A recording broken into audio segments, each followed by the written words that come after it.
অলকা রাতে খাবার টেবিলে বসে ছেলে অতনুর কাছে গল্প করতে বসলো। কি বলবো রে তনু, কপাল করে বউ পেয়েছে শম্পা। এমন ছেলের বউ ভাগ্য করলেই পাওয়া যায়। কি কপাল শম্পার, দেখলেই হিংসে করতে ইচ্ছে করে। অতনু পরোটা আর কষা মাংস মুখে পুড়তে পুড়তে জিজ্ঞেস করলো, কেন মা, কি হলো? শম্পা কাকিমার এমন কি ভাগ্য খুলে গেল?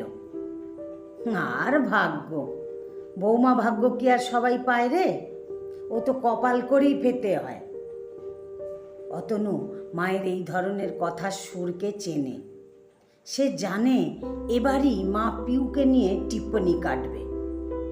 অতনু মায়ের কথা এড়ানোর জন্য বলল, তা বেশ, শম্পা কাকিমার ভালো ভাগ্য শুনে ভালো লাগলো। এবার বলো শিবু কাকা কেমন আছে? শিবু ঠাকুরপো ভালোই আছে। মৌয়ের মতো ছেলের বউ থাকলে সব শ্বশুর শাশুড়ি ভালো থাকে রে বাবা। অতনু বুঝলো মায়ের টিপ্পনি থেকে রেহাই নেই। এবার পিউয়ের প্রতিটা ভুল ত্রুটির পোস্টমর্টম করা চলবে। সে একটা লম্বা দীর্ঘ নিঃশ্বাস ছাড়ল। পাশ থেকে পিয়ালি স্বামীর দীর্ঘ নিঃশ্বাসে স্বস্তি আনতে বলল, হ্যাঁ মা, আমিও শুনেছি মৌ বৌদি ভীষণ ভালো, খুব সুন্দর করে নাকি সংসার সামলাতে পারে। তার বলতে ভোর 4টে উঠে রান্না করে শ্বশুরকে টিফিন ক্যারিয়ারে খাবার বেড়ে দেয়। সে খাবারে ভাতের সাথে যেমন ডাল তরকারি থাকে, তেমন আবার কখনো মাছ কখনো মাংসও থাকে। শুধু কি তাই, ওই সকাল 6টা 6:30টার মধ্যে শিবু ঠাকুরপোর জন্য দুধ রুটিও তৈরি করে দেয়। শম্পাকে তো সংসার নিয়ে ভাবতেই হয় না, তোমার মতো মোটেই না মৌ। খুব ভালো বউ পেয়েছে শম্পা। 7-8 মাস আগে বিয়ে হয়ে আসা পিয়ালি জানে যে এই পার্থক্যের কাহিনী তার শাশুড়ি মা ঠিক তুলবে। জগৎ সংসারে সবার বাড়ির মেয়ে বৌমা ভালো, শুধু তার কপালটাই দুর্ভাগ্যে ভরা। এবারেও তার অন্যথা হয়নি। নৈহাটি থেকে ফিরে পিয়ালির শাশুড়ি একই সুরে কথা বলে চলেছেন। সে পিয়ালি যতই স্কুলের সার্কেল ইন্সপেক্টর হয়ে 132টা স্কুল সামলাক না কেন, সংসার সামলানোতে যে সে একেবারেই শূন্য লাভ করেছে সেটা ক্ষণে ক্ষণে অলকা বুঝিয়ে দেন। কিন্তু তাতে পিয়ালির কিচ্ছু যায় আসে না।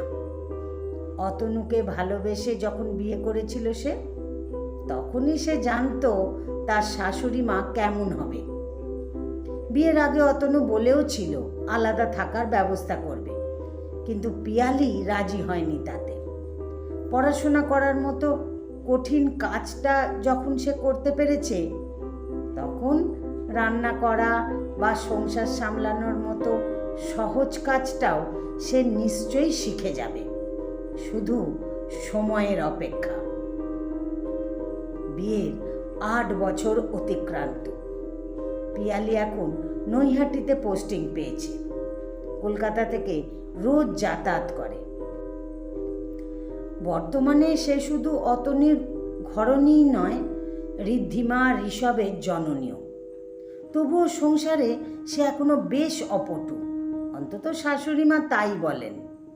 চাকরি সামলিয়ে 2টো যমজ সন্তানকে মানুষ করতে বেশ হিমশিম খেতে হয়েছে পিয়ালিকে। কিন্তু জীবনের প্রতিটা সমস্যার বাঁকে সে তার স্বামীকে তার পাশে পেয়েছে। তাই জীবনের এই কটা বছর পিয়ালি অতনুর পিউ হয়ে বেশ আনন্দেই কাটিয়ে দিয়েছে। মাঝের এই বছরগুলিতে অতনুর মায়ের অন্যান্য ভাসুর দেওরের ছেলেরা তাদের বউদের নিয়ে আলাদা সংসার পেতেছে। শুধু বাকি আছে এখন অতনু আর পিয়ালি। যেই মৌয়ের নামে অলকা এত সুখ্যাতি করতেন এক সময়, সেই মৌ বৌদিও আলাদা বাড়ি করে শ্বশুর শাশুড়ির থেকে সরে পড়েছে। আলাদা হওয়ার কারণটা যে কে সে এখনো অজানা। তবে ঘর ভাঙার দোষটা সাধারণত যে মানুষটার ওপরে সমাজ চাপিয়ে দেয়, এখানেও সেটার ব্যতিক্রম কিচ্ছু হয়নি। তবে পিউ বিশ্বাস করে মৌ বৌদি এসব কিছুর জন্য কোনোভাবেই দায়ী নয়। সে যাই হোক, বর্তমানে নৈহাটিতে শিবু কাকা আর শম্পা কাকিমার বাড়িতে সবার নিমন্ত্রণ। শিবু কাকার মেয়ের দ্বিতীয় সন্তান হিসেবে ছেলে হয়েছে, তাই বেশ বড় করে মামা ভাতের আয়োজন করা হয়েছে। অতনু অফিসের কাজে কলকাতার বাইরে গিয়েছে সপ্তাহখানেকের জন্য। তাই ঠিক হয়েছে দুই নাতি নাতনিকে নিয়ে অতনুর বাবা মা আসবেন নিজেদের গাড়িতে করে। অবশ্য তাদের সাথে বাচ্চা দুটোকে সবসময় দেখাশোনা করার জন্য যে মেয়েটি থাকে সেই রমাও আসছে। পিয়ালি অফিস করে অনুষ্ঠান বাড়িতে যোগ দেবে।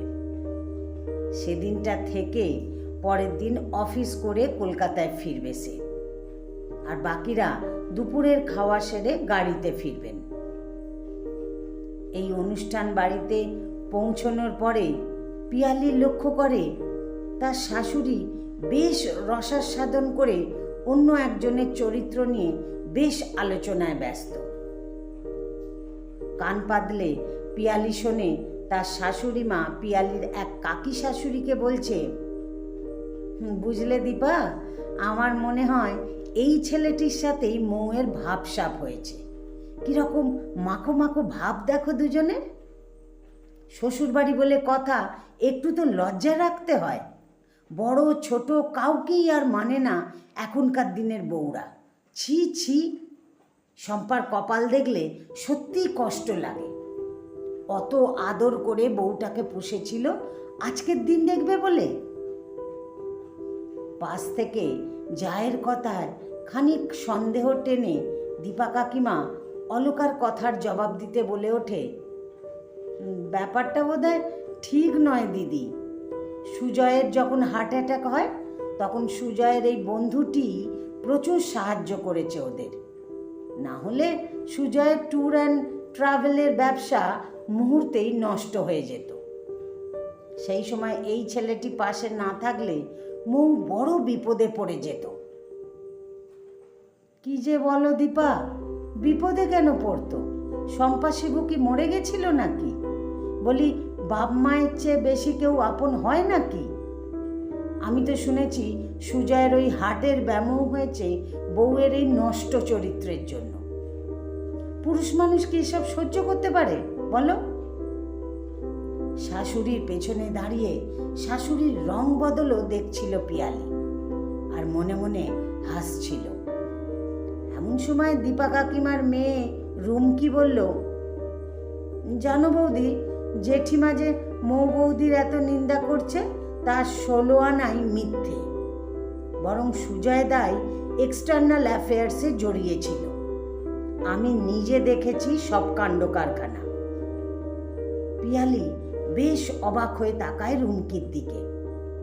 রুমকি ফিসফিসিয়ে বলে, আমি একবার মেডিকেল ক্যাম্পের জন্য দীঘা গিয়েছিলাম। নিউ দীঘার বিচে আমি নিজে দেখেছি সুজয়দা আর সুজয়দার রিসেপশনিস্ট আপত্তিকর অবস্থায় বসেছিল। আমি বাড়ি এসে মাকে সব বলেছিলাম। মা আমাকে কাউকে কিছু বলতে বারণ করেছিল, তাই কাউকেই আর কিছু বলিনি।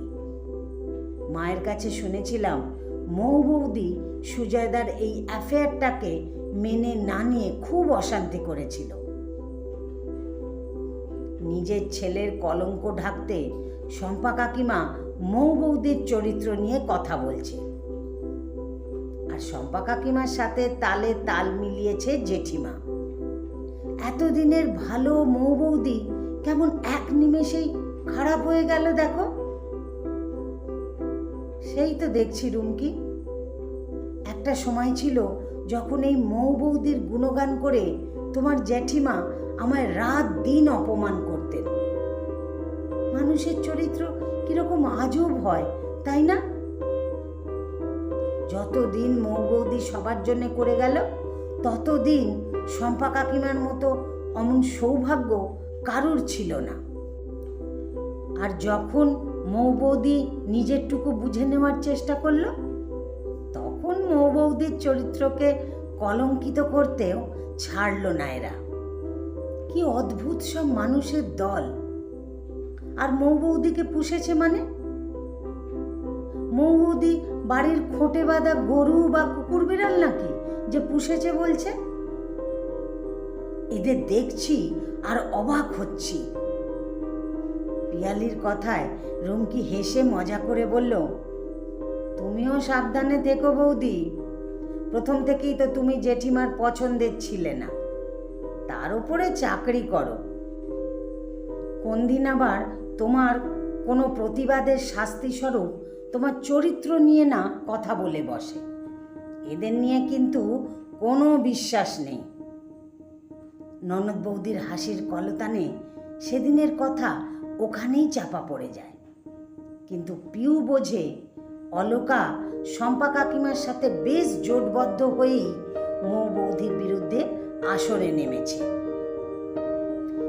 নিজেরা নারী হয়ে আর এক নারীর চরিত্রে দাগ লাগিয়ে যাচ্ছে কি করে, সেটাই ভাবতে বড় অদ্ভুত লাগে পিয়ালির। মাঝখানে আরো কিছু বছর কেটে গেছে। মাঝে মধ্যে বিভিন্ন অনুষ্ঠানে মৌ বৌদির সাথে সৌজন্যমূলক দেখা সাক্ষাৎ হয়েছে পিয়ালির। দুই জায়ের মধ্যবর্তী কথোপকথনও ছিল খুব স্বাভাবিক। সেখানে কোথাও শ্বশুর বাড়ি বা স্বামীর নিন্দা ছিল না, বরং শম্পা কাকিমার সাথে অলকার প্রতিটা দেখা সাক্ষাতেই বেশ জমাটি নিন্দে চলত ছেলে বউয়ের নামে। সেই প্রমাণ বহুবার পেয়েছে পিয়ালি। এর মধ্যেই হঠাৎ করে খবর আসে সুজয়দার আবার হার্ট অ্যাটাক হয়েছে।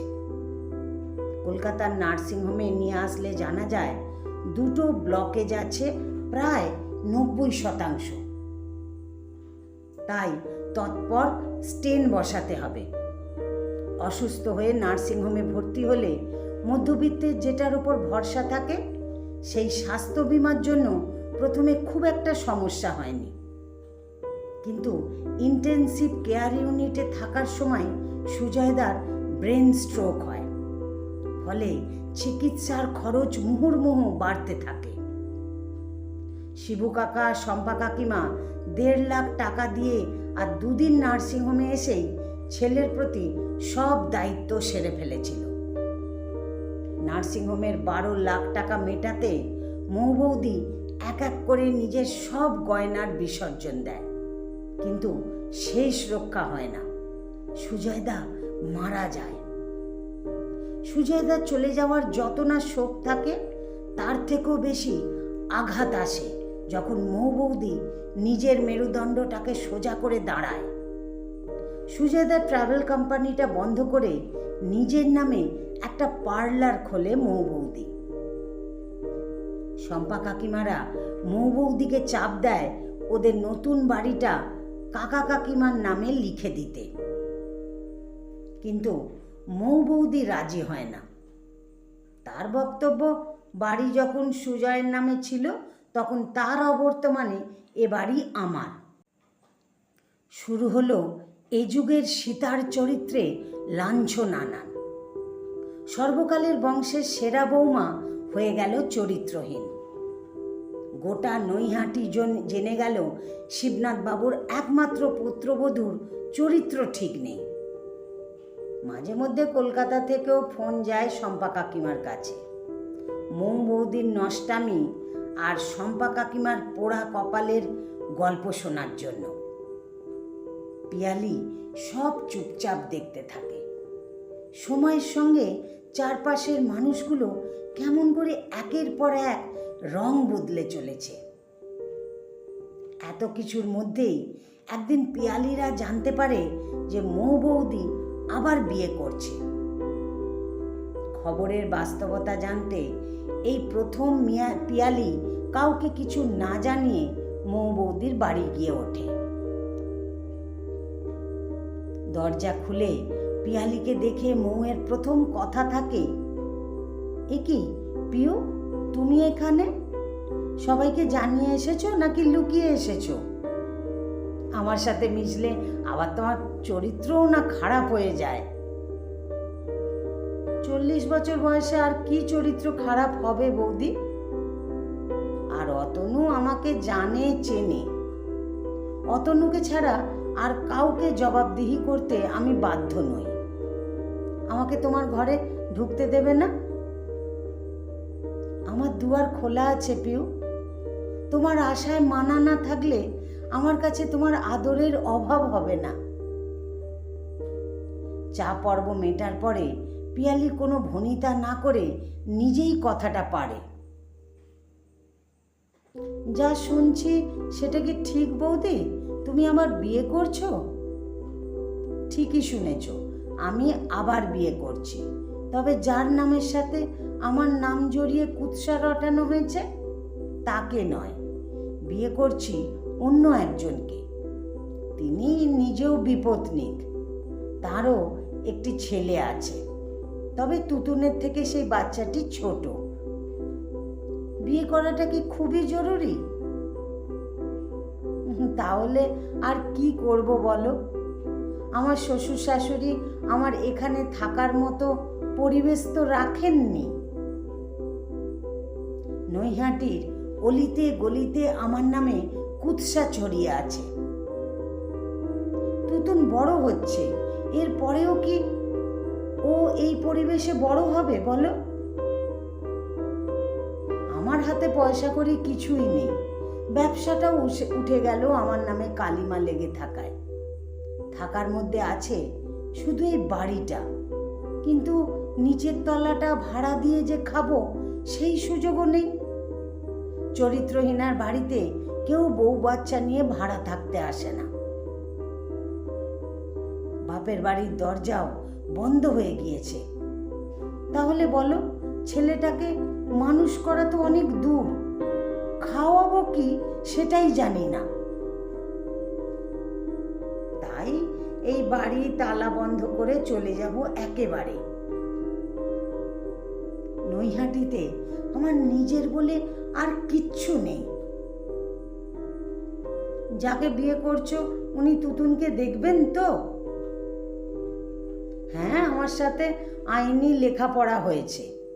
কারুর মুখের কথায় আমি বিশ্বাস করি না মো। যাকে ভালোবেসে বিয়ে করেছিলাম সেই ধোঁকা দিয়েছিল।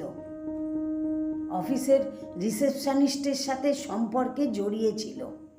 বাধা দিয়েছিলাম বলে আমি চরিত্রহীনা হয়ে গেলাম। যার নাম নিয়ে আমার নামে এত কুৎসা, তার কাছে আমি বন্ধু পত্নী ছাড়া আর কিছুই নই। আমার সেই বিপদে আমার পাশে দাঁড়িয়ে সেই ভগবান তুল্য মানুষটার দাম্পত্য জীবন নষ্ট হতে বসেছে। স্ত্রী যতই ভালো হোক, কেন মানবে সে নিজের স্বামীর নাম অন্য কোনো মহিলার সাথে শুনতে? সমাজে তো তাকেও চলতে হয়। তাই চলেই যাচ্ছে মৌ। আমি এমনিই নষ্ট হয়ে গেছি। বিধবা হয়ে আর একবার বিয়ে করে না হয় আর একটু বেশি নষ্ট হব, কি আসে যায় তাতে? সব কথা শুনে পিয়ালি বলে ওঠে, বিয়ের তারিখ কত দিদি? আমি আর অতনু থাকবো তোমার বিয়েতে। তুমি থাকবে আমার বিয়েতে? একদম। তোমাকে আমি দিদি বললাম শুনলে না বুঝি? আমিই তোমার বাপের বাড়ি, আমার কাছ থেকেই তোমার বিয়ে হবে। কিন্তু অতনু কাকা কাকিমা? অতনুকে আমি জানি দিদি, ও আমার সাথেই থাকবে তোমার ছোট ভাই হয়ে। বাকিদের কথা ভুলে যাও, তারা নিজেদের রং বদলানোতেই না হয় ব্যস্ত থাক। মৌদির বাড়ি থেকে ফেরার সময় একটা লম্বা শ্বাস নেয় পিয়ালি। না, সে নিজেও এখনো গিরগিটি হয়ে যায়নি। তবেই তো মৌদির এত বড় সিদ্ধান্তে মৌদির পাশে থাকার সাহস রেখেছে মনে। পিয়ালি জানে অলকা এসব মানবেন না, বিদ্রোহ করবেন, তাই তার মীমাংসাও তৈরি করা আছে।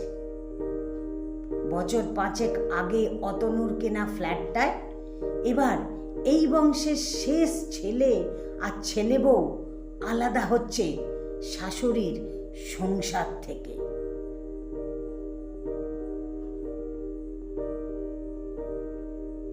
রচনা অনন্যা পোদ্দার।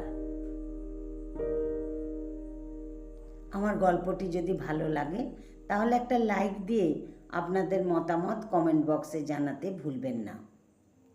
আর এরকম নতুন নতুন গল্প শুনতে আমাকে যারা ফেসবুক থেকে শুনছেন ফলো করে দেবেন, আর যারা ইউটিউব থেকে শুনছেন আমার ইউটিউব চ্যানেলটিকে সাবস্ক্রাইব করে আমার সাথেই থাকবেন।